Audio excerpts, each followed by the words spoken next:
नमस्कार। आज के इस विशेष कार्यक्रम में आप सभी का स्वागत है।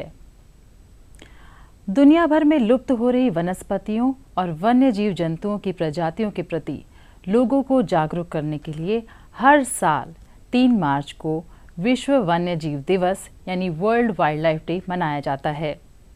आज इसी पर चर्चा करने के लिए हमारे साथ स्टूडियो में मौजूद है डॉक्टर गोविंद सागर भारद्वाज। आपका बहुत बहुत स्वागत है। डॉक्टर गोविंद सागर भारद्वाज 1994 बैच की एक सीनियर फॉरेस्ट ऑफिसर हैं और अभी वर्तमान में ये additional principal chief conservator of forest and nodal officer for FCA के रूप में जयपुर में पदस्थापित हैं।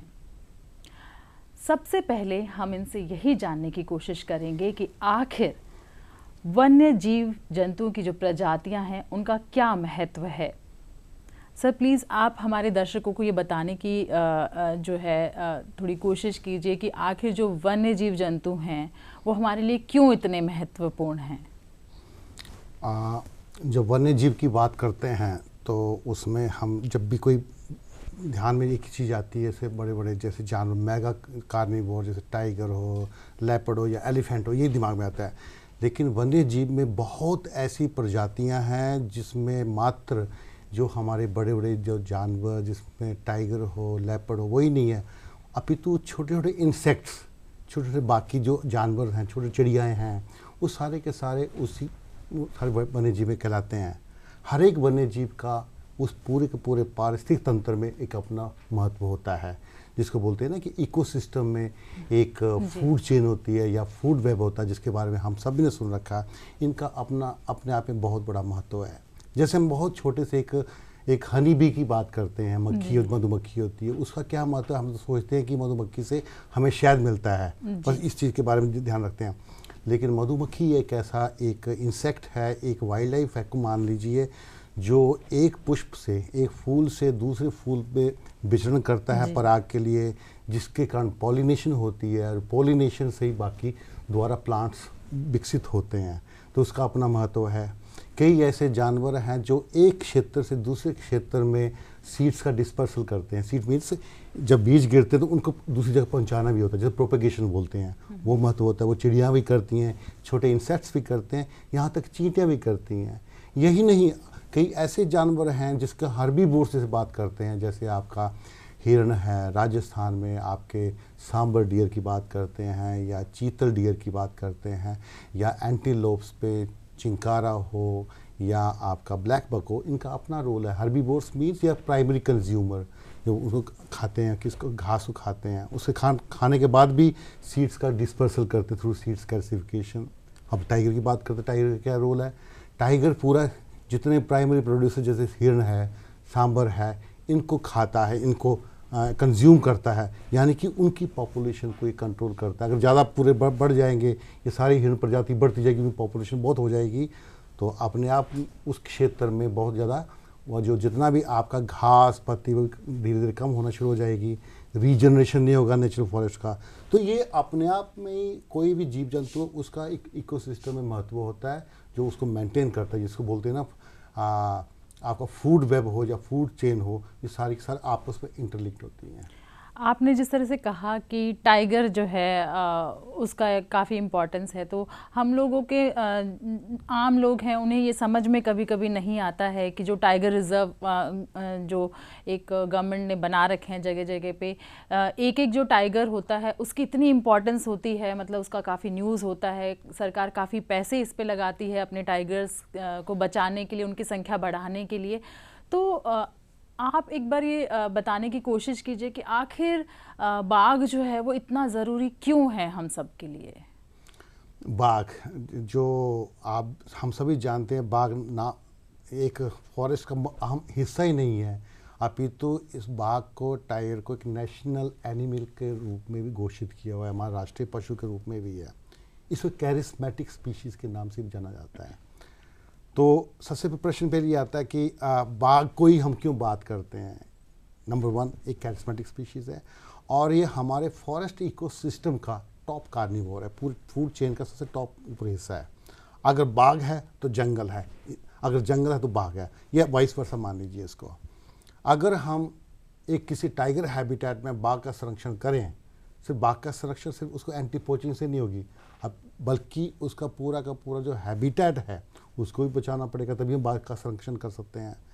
इसीलिए 1970s में प्रोजेक्ट टाइगर लॉन्च किया था, ताकि हम अपने बाघों को बचा सकें, उनके टाइगर रिजर्व्स को बचा सकें। कई जगह हमसे प्रश्न पूछते थे कि कैसे समझाएंगे, तो हम एक एजुकेटेड लोगों को बात करते हैं कि this tiger is top carnivore, the pulse of forest ecosystem, ये नब्ज बोलते हैं ना, जैसे एक हेल्थ बताता है टाइगर। लेकिन एक ग्रामवासी को कैसे समझाएं? हमने कई बार इसको उससे भी कंपेयर किया कई चीज़ों से, कि अगर आप देख लीजिए कि किसी भी क्षेत्र में अगर जाते हैं, एक मंदिर है, अगर जिस मंदिर में एक मूर्ति है जिसकी पूजा करते हैं वहाँ के निवासी, अगर मूर्ति है तो मंदिर बिल्कुल इंटैक्ट होगा। अगर उस मंदिर में पूजा मूर्ति नहीं है तो मंदिर कभी भी वहाँ पर इंटैक्ट नहीं होगा। उसी तरीके से जो टाइगर है, बाघ जो है, बाघ अपने आप में एक मूर्ति है, और जो मंदिर है अपने आप फॉरेस्ट है। जहाँ बाघ है तो फॉरेस्ट भी अपने आप इंटैक्ट होगा, जैसे आपका मूर्ति और मंदिर होता है। बहुत खूबसूरत। इस तरीके से समझाएंगे तभी ग्रामवासी भी समझते हैं इन चीज़ों को। जी जी जी जी, आपने बहुत खूबसूरत एक एग्जाम्पल सभी लोगों के लिए दिया है।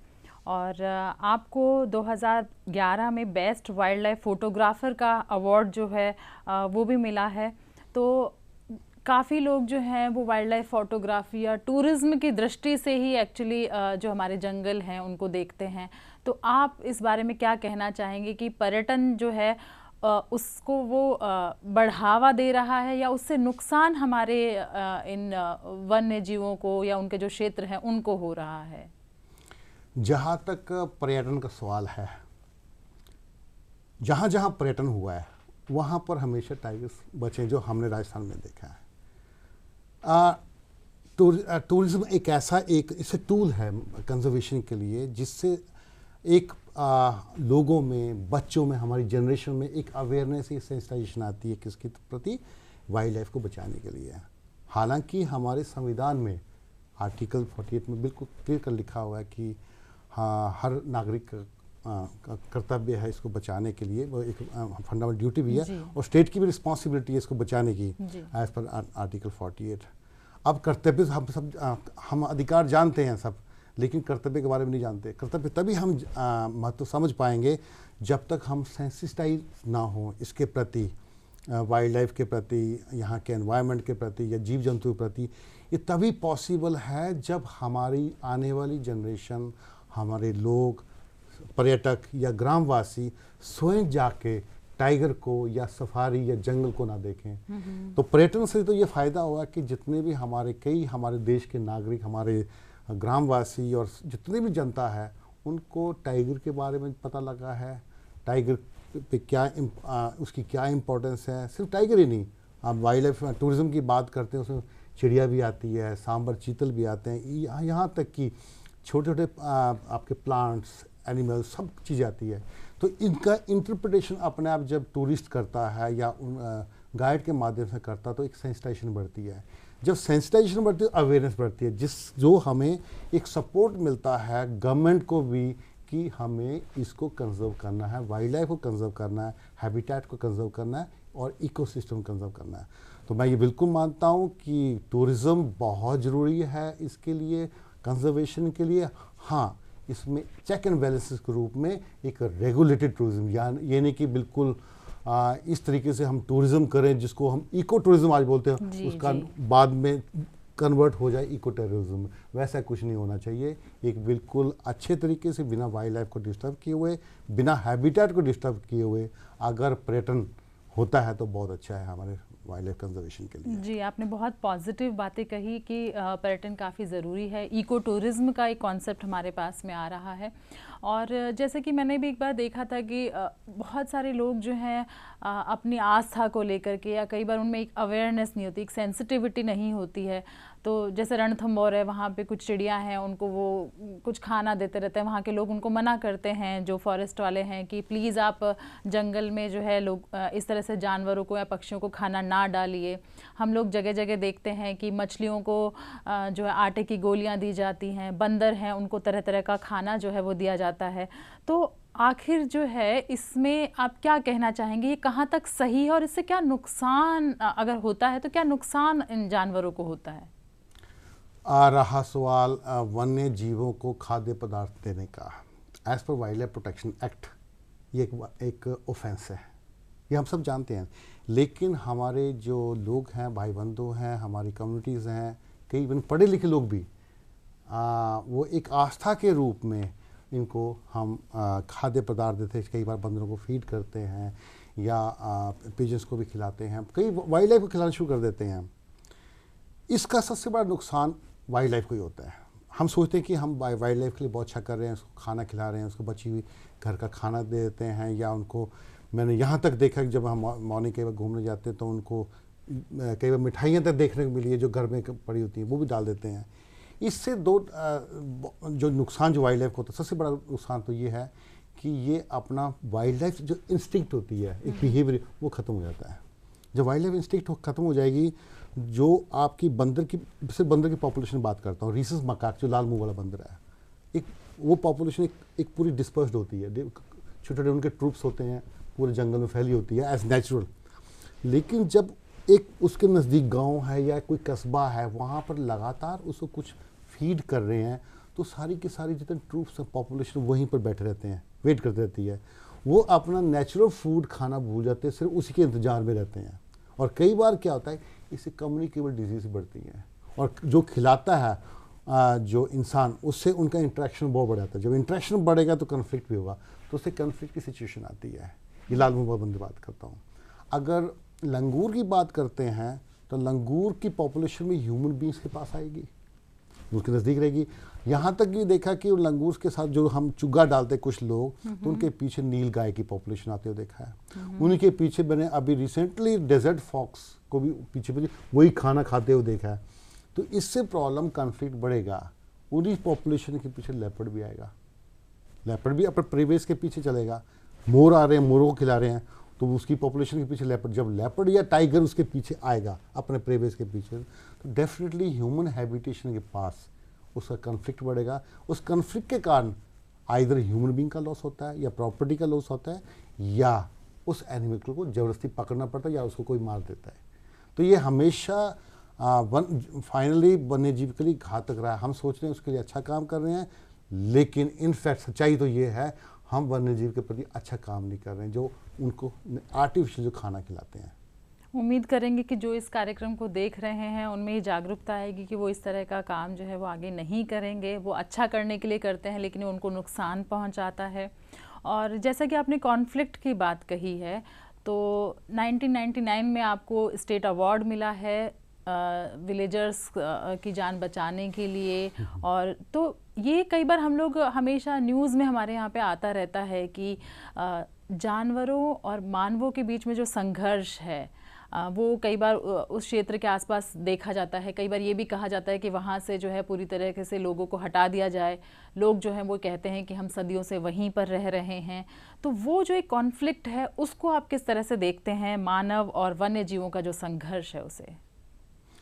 अब ये बहुत फाइन, एक बहुत पतला धागा है इसकी, फाइन थ्रेड बिटवीन को एग्जिस्टेंस एंड कन्फ्लिक्ट, यानी बहुत कम को एग्जिस्टेंस में दोनों साथ रहना। जो पहले तब पॉपुलेशन बहुत कम थी, ह्यूमन पॉपुलेशन का, हमारा लाइफस्टाइल बहुत इजी था, बहुत सिंपल लाइफस्टाइल था उस टाइम, और इतनी इंसान की ज़रूरतें नहीं होती थी। उस समय वो ऐसा समय था जब टाइगर, इंसान या बाकी वाइल्ड लाइफ को एग्जिस्ट करते थे, क्योंकि जंगल बहुत है।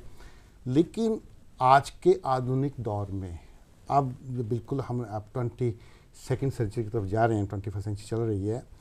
तो इसमें अब देखें तो हमारा जो लाइफस्टाइल इतना बदल गया है, इतना इंफ्रास्ट्रक्चर है, इतने रोड्स हैं, तो अब को एग्जिस्ट करना इसके लिए बिग चैलेंज, हमेशा कॉन्फ्लिक्ट की सिचुएशन होती है। तो अब इसमें दोनों की रिस्पॉन्सिबिलिटी होती है, स्टेट की भी और आमजन की, सिटीज़न की भी। हम कैसे रहें उस जानवर के साथ। तो से फॉर एग्जांपल हम इसके सरिस्का टाइगर रिजर्व की बात करते हैं। आज भी सरिस्का टाइगर रिजर्व में 26 गांव अंदर हैं, और उसमें टाइगर रिजर्व में करीब 25 टाइगर हैं आज की तारीख में, करीब 2 दर्जन टाइगर्स वहाँ पर है। लेकिन वहाँ पर हमेशा इसी कॉन्फ्लिक्ट की सिचुएशन बनी रहती है, लेकिन कन्फ्लिक्ट होता नहीं है, बहुत कम हो रहा है। उसका रीज़न सिंपल है कि गांव वाले समझते हैं कि उनको किस तरीके से कन्फ्लिक्ट अवॉइड करना है, या वहाँ के लोकल पार्क अथॉरिटीज़ लगातार ग्रामवासियों के टच में रहते हैं, उनसे बातचीत करते हैं। और सबसे बड़ी जो चैलेंज जो उनके लिए है, जो वो काम करते हैं, टाइगर मॉनिटरिंग। मैक्सिमम टाइगर्स को मॉनिटर किया जा रहा है कि कौन सा टाइगर का मूवमेंट किस तरफ है, उसके पीछे टाइगर टीम मूवमेंट करती रहती है। तो जैसे ही कोई टाइगर किसी ग्राम के निकट जाता है, किसी ह्यूमन हैबिटेशन के निकट जाता है, तो पहले से उनको आगाह कर देते हैं, पहले से वार्न कर देते हैं कि यहाँ पर टाइगर, तो आप अकॉर्डिंगली अपना लाइफस्टाइल थोड़ा चेंज कर लेंगे, रात को बाहर ना निकलें। तो इस तरीके से हमें इस कन्फ्लिक्ट को रिजॉल्व करते हैं। लेकिन फिर भी कन्फ्लिक्ट बढ़ते हैं, सिर्फ ह्यूमन टाइगर कन्फ्लिक्ट नहीं है, बाकी कन्फ्लिक्ट, फॉर एग्जांपल नीलगाय और नुकसान करती हैं फसलों को, वो कन्फ्लिक्ट है। इसके लिए सरकार ने विभिन्न स्कीम चला रखी हैं कि अगर किसी की फसल नष्ट होती है किसी वन्य जीव द्वारा, तो उसको कंपनसेशन दिया जाता है। इवन अगर टाइगर लेपर्ड किसी जानवर, किसी गाय बकरी को मारता है, तो उसका कंपनसेशन सरकार देती है। तो ये कन्फ्लिक्ट रिजोल्यूशन करने का मैनेजमेंट है, ये किया जा रहा है। लेकिन ये पक्की बात है कि ये कन्फ्लिक्ट बढ़ेगा। दिस फैक्ट कि कन्फ्लिक्ट इसलिए बढ़ेगा क्योंकि हमारी पॉपुलेशन तो बढ़ रही है, ह्यूमन पॉपुलेशन बढ़ रही है, उसके साथ साथ हमारा इंफ्रास्ट्रक्चर भी बढ़ रहा है साथ में। जिसका डायरेक्ट इम्पैक्ट कहाँ पड़ेगा, हमारे वाइल्ड लाइफ पे। तो वो जितना ज़्यादा इंट्रैक्शन होगा, वाइल्ड लाइफ कन्फ्लिक्ट है क्या, it's nothing, it's a function of human interaction and wild life. उन कितने निकट आ रहे हैं, वो तो निकट जैसे आएंगे कन्फ्लिक्ट होगा, या तो वो भागेगा या इंसान भागेगा, या दोनों में कोई ना कोई टकराव होगा। तो उसका कन्फ्लिक्ट रेजोल्यूशन तो हम कोशिश करते हैं, फॉरेस्ट डिपार्टमेंट कोशिश करता है या वाइल्ड लाइफ विंग कोशिश करता है, उसको कैसे रिजॉल्व किया जाए। लेकिन ये हम कहें कि कन्फ्लिक्ट कभी ख़त्म नहीं होगा, ये कहना गलत है। कन्फ्लिक्ट बढ़ेगा, लेकिन ये ज़रूरी है कि हमारे ग्रामवासियों को या हमारे सिटीजन्स को इसकी तरफ लगातार एक सेंसिटाइजेशन प्रोग्राम्स या वर्कशॉप्स या अवेयरनेस कैंप्स किए जाएँ, ताकि कन्फ्लिक्ट कम किया जा सके। कॉन्फ्लिक्ट बढ़ नहीं सकता है, बढ़ेगा जैसा आप कह रहे हैं, लेकिन लोगों को अगर अवेयर करेंगे, या फॉरेस्ट डिपार्टमेंट है, लोग अगर इसको समझेंगे, तो को एग्जिस्टेंस की जो आपने कॉन्सेप्ट कहा था, तो उसकी भी बहुत संभावनाएं हैं। तो हम तो इसी को मान के चलते हैं कि जो लोग जागरूक होंगे तो वो को एग्जिस्टेंस वाला जो एक सिनेरियो है वो पनपेगा। अब अगर हम बात करें राजस्थान की, तो राजस्थान में भी काफ़ी प्रजातियां हैं जो विलुप्ति के कगार पर हैं। अगर हम हमारे राज्य पक्षी द ग्रेट इंडियन बस्टर्ड, गोडावण जिसको कहते हैं, उसकी अगर बात करें तो उसके लिए भी कहा जाता है कि वो विलुप्ति के कगार पर है। तो आप क्या कहना चाहेंगे कि राजस्थान में क्या स्थिति है, कैसे उसे सुधारा जा सकता है प्रजातियों की विलुप्ति को लेकर? जहाँ तक ग्रेट इंडियन बस्टर्ड का सवाल है और राजस्थान के परिप्रेक्ष्य में बात करें, तो राजस्थान ये एक ऐसी स्टेट है जिसने इसको बचा के रखा है।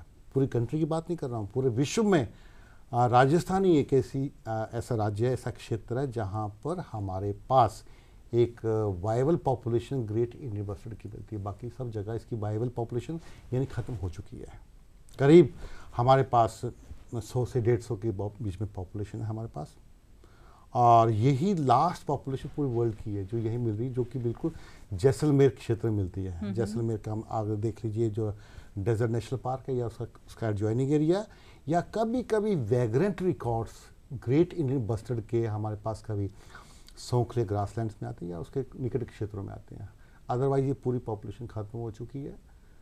राजस्थान स्टेट ने इस पे काफ़ी अच्छा शुरू से काम भी किया है इस स्पीशीज़ को बचाने के लिए। हालांकि हम ये नहीं कह रहे कि बाकी जगह नहीं हुए, सब जगह प्रयास किए गए हैं, लेकिन दुर्भाग्यवश ये पक्षी बाकी स्टेट्स में विलुप्त हो गया। अगर गुजरात की बात करते हैं, वहाँ के नलिया ग्रासलैंड्स की तरफ बात करते हैं, वहाँ मात्र 2 या 3 इंडिविजुअल्स बचे हुए हैं। वही स्थिति हमारी महाराष्ट्र के ग्रासलैंड की बात है। ये ग्रासलैंड स्पीशीज़ है, ग्रास में जो घास में विचरता है। तो ये ग्रासलैंड हमारे सिर्फ मात्र कहाँ बचे हुए हैं, जैसलमेर क्षेत्र बचे हुए हैं। तो उसके लिए क्या प्रयास किए गए हैं कि क्यों ऐसा है कि सिर्फ जैसलमेर में ही वो बच पाए, बाकी जगह पर ऐसा नहीं हो पाया? जैसलमेर में इसलिए बच पाया क्योंकि मैक्सिमम एरिया और डेजर्ट इकोसिस्टम है, और वहाँ पर इतना ह्यूमन इंट्रैक्शन उसके साथ नहीं हुआ। हालांकि वहाँ भी काफ़ी हो चुका है, लेकिन as compare to other state, जिस तरीके से लैंड यूज़ पैटर्न, मान लो जो ग्रास लैंड थे बाकी एरियाज़ में, उन ग्रास लैंड को कन्वर्ट कर दिया किस में, एग्रीकल्चर में फार्मिंग करके, या वहाँ पर सिटीज़ बन गई। तो उससे उसकी पूरा का पूरा हैबिटेट ख़त्म हो गया या उसकी पॉपुलेशन ख़त्म हो गई। अभी भी राजस्थान का जो थार डेजर्ट है, जिसको स्थल थार डेजर्ट काफ़ी लंबा चौड़ा है, 7-8 हज़ार स्क्वायर किलोमीटर का जो एरिया है, वहाँ पर अभी ये पॉपुलेशन मिलती है और वहाँ ब्रीड भी कर। सबसे इंटरेस्टिंग चीज़ है यहाँ ब्रीड कर, यानी प्रजनन हो रहा है इसका। तो यहाँ पर आपने जैसे फरमाया कि क्या प्रयास किए हैं,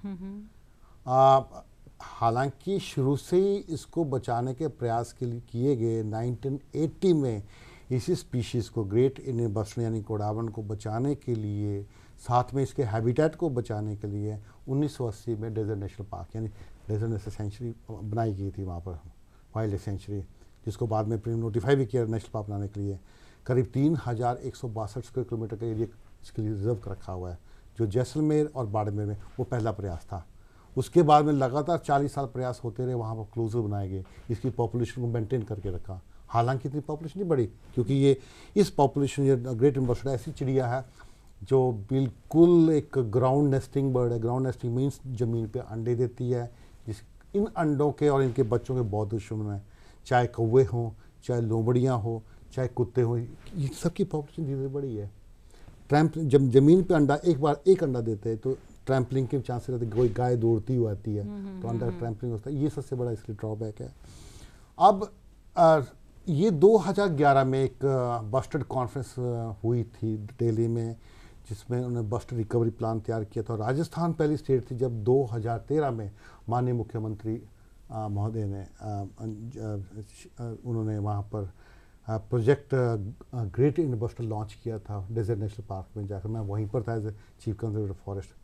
उस प्रोजेक्ट के तहत वहाँ पर कई उसके आश्रय स्थल को बचाए गए, जिसके कारण उसकी पॉपुलेशन आज भी मेंटेन्ड है। और सबसे जो अहम जो काम किया गया रिसेंटली, इसका ब्रीडिंग सेंटर वहाँ पर खोला गया। आज के वर्तमान के जो अधिकारी जो काम कर रहे हैं, ब्रीडिंग सेंटर में करीब 1 दर्जन से ज़्यादा चिक्स अपने आप कैप्टिविटी में तैयार करवाए हुए हैं। इसका इंश्योरेंस पॉपुलेशन अगर मान लो जंगल में ख़त्म भी होती है तो हमारे पास इंश्योर्ड पॉपुलेशन जिसको हम रिलीज़ कर सकते हैं। जी, इस वर्ष का जो हमारा वर्ल्ड वाइल्ड लाइफ डे है, उसका थीम भी है रिकवरिंग की स्पीसीज़ फॉर इकोसिस्टम रिस्टोरेशन। तो जो ये की स्पीसीज़ हैं जो विलुप्त होने के कगार पर हैं, तो कितनी संभावना होती है इन स्पीसीज़ को वापस से रिकवर करने की? जैसे आपने कहा कि कोशिशें हो रही हैं, तो क्या संभावनाएं आप देखते हैं इस दिशा में? देखिए, कोई भी अगर IUCN के तहत कोई स्पीशीज़ अगर एंडेंजर्ड हो जाती है, क्रिटिकली एंडेंजर्ड हो, जैसे great Indian bustard critically endangered है, पूरे वर्ल्ड में इसकी पॉपुलेशन सिर्फ 150 से 200 है। तो इसको बचाने के लिए इसको बचाते बचाते इसका जो इकोसिस्टम है, की स्पीशीज़ ये हुई यानी की स्टोन स्पीशीज़, इसके साथ इसका इकोसिस्टम कैसे बचाएं, वो सबसे बड़ा उदाहरण आपका डेजर्ट नेशनल पार्क है।